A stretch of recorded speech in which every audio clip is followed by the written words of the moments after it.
Now, the controversial Border Management Authority bill has been signed into law. The new piece of legislation will see a single authority managing South Africa's 57 ports of entry. The bill has been criticized for being xenophobic and anti-refugees, with some critics saying the mandate of this new border authority is too broad and all-encompassing. Also in his budget yesterday, Home Affairs Minister Aaron Motsoaledi confirmed that 562 million rand has been slashed from the ministry. This money will now go towards the fight against the COVID-19 pandemic. For more, let's bring in the minister himself, Dr. Aaron Motsoaledi, joining us now via Zoom from the capital. Minister, thanks very much for your time and welcome to the AM report. Perhaps let's start with what appears to be the sticking issues around this bill, which is what some people are saying is a xenophobic and anti-refugee tone. What's your response to that? Well, I'm completely surprised. The bill is in keeping what's happening with border management in the whole world. When you put the border management authority, you are not managing only refugees and asylum seekers. I mean, that's very far-fetched. What goes through the borders, if you know, throughout the whole world, is goods, is other services, is trade, there is human trafficking, there is drug trafficking, there are all sorts of things that are happening. There are terrorism attacks all over, infiltration of terrorists into other countries. When you do a border management authority, you are targeting all those things. Now, for anyone just to say it's anti-refugee and anti-asylum seekers, as if refugees are the only people who are crossing borders, it's a laughable matter, actually. I guess it does bring up the question about how much consultation took place, because even though refugees aren't the only people passing through our borders, I imagine the treatment of who or what gets through our borders can, be differentiated. How much of that consultation with civil society organizations that are now speaking out actually took place before the bill was presented before the president? This act was in the making for the past 10 years, for your information, Ayanda. If you go and check in Parliament, it was in the making for the past 10 years, going to and fro between the National Assembly and the National Council of Provinces. And as you are aware, there's no legislation anywhere in the Republic of South Africa that is passed without public consultation. And there is no legislation that is passed without a certificate from the state law advisors showing the compatibility with other legislation and with the Constitution and with international obligations.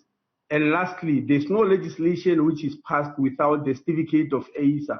That is the socio-economic impact assessment of that legislation on many other aspects of South African life. This legislation has gone through all that. Part of the issues also involve what people are calling the over-militarization of South Africa's border posts. My understanding that this will actually cost in the billions of rand.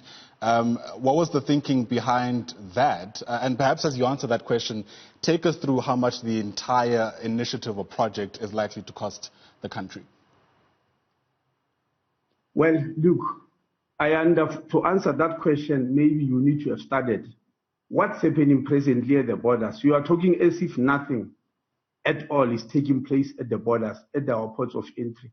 Perhaps then you ought to give me time to explain that.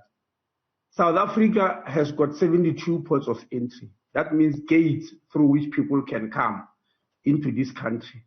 53 of them are land ports of entry, 11 of them are airports, and 8 of them are seaports.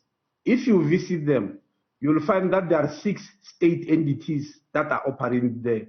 It's Home Affairs, it's SARS, South African Police Services, it's Agriculture, it's Environment, it's Health Services. Now, they've got staff there, lots and lots of people. Between them, they are already spending 600 million rand in running their activities there at the ports of entry, the ports of entry I've mentioned. The problem is that they are not coordinated. And between the 6 entities, they've got to apply 58 acts of parliament in order to manage the ports of entry at the borders. Now, that's very complex and tedious. So when you pass a border management authority, you are making them fall under one authority, of course, except SARS, which will still remain doing customs on its own. It can't fall under the border management authority. But the bill says we are going to sign an agreement with them so that a memorandum of understanding so that we work together.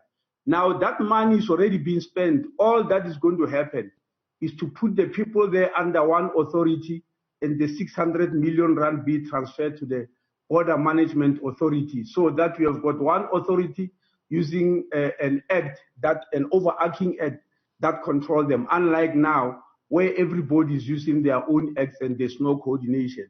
That is the value of this border management authority. Secondly, at the present moment, the structure that is responsible for protecting the sovereignty of South Africa is the South African Defence Force. That happens in every country. Every country has got an army, and that army's job is to make sure that the borders are not invaded by whoever wants to invade the borders. If you call that militarization, call it that in the whole world, not only because South Africa has passed a border management authority. Now, what is going to happen in the border management authority? We are going to have border guards. The army will still be responsible for protecting the sovereignty of the country for invasion. And of course, if the country is invaded, you are going to shout, you yourself, you are going to shout that the army is asleep, is not protecting the country. When we put protection, you are saying it's over militarization. Exactly what you want. All right. No, this is just a question that's been posed by some civil society organizations who are worried about what the thinking behind this has been. And so if you've outlined it in that way, then that's what it is. Talk to us about the cuts to the Home Affairs Department as well. Upwards of about 500 million rand is my understanding. How is this likely to impact the work that Home Affairs is doing, which we know during this time is also quite important and integral? No, Ayanda, those civil society organizations need to also be taken to task. We have just received reports from ISIS, that is warning South Africa, about what's happening in Mozambique, that we must go near, we must not come nearer them, they'll come into South Africa, they'll attack us. And now when we talk about managing the borders, you allow civil society organizations to come and claim that you are over-militarizing. I'm not taking you to task, I'm also taking them to task. What do they want? Why do they want us to open the country to attacks? And not stand ready even when clearly a dangerous organization like ISIS has already warned us that they are coming for us.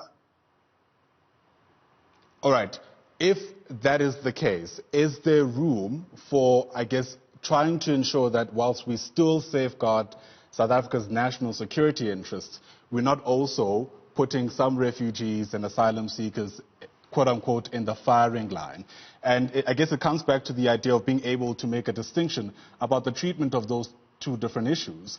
Because I imagine part of the nature of the concern is the fact that whilst, yes, there's a lot of need to ensure that South Africans are as safe as they can be, surely that can be coupled with ensuring that this doesn't further burden refugees who do need to enter into the country for whatever reason is happening in their places of birth.